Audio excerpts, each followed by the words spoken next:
Tony Cheng has more from Bien Hoa in Vietnam. A warning, this report has some disturbing images. Under lock and key, the most painful legacy of the Vietnam War. Staff at this isolated facility in the north tend to the most severely affected victims of Agent Orange. Many treated for autism, symptoms that developed in their teenage years.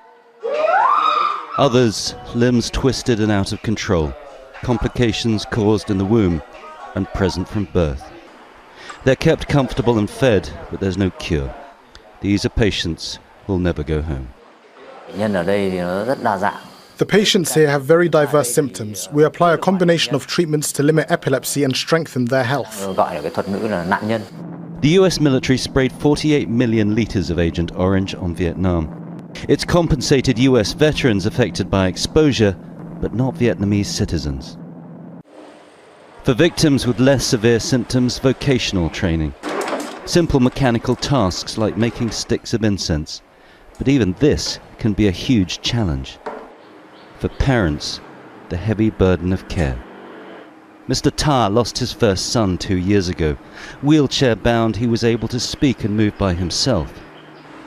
His younger brother is mute and needs 24-hour care. The Americans must take responsibility because they did this. So many are suffering because of Agent Orange. But without accepting responsibility, the Americans had been helping clean up.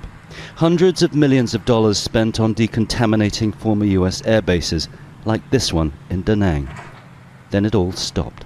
Here at Bien Hoa Air Base, cleanup work sponsored by USAID was suddenly suspended in February, leaving exposed 500,000 cubic meters of Agent Orange polluted earth.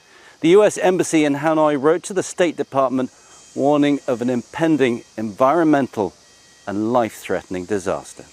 The president of the Agent Orange Victims Association says the US should honor its promises. All we seek is goodwill and responsible actions towards the victims of Agent Orange. These are the victims of a war finished long before they were born. A third generation poisoned by Agent Orange. And if it's not cleaned up, they won't be the last.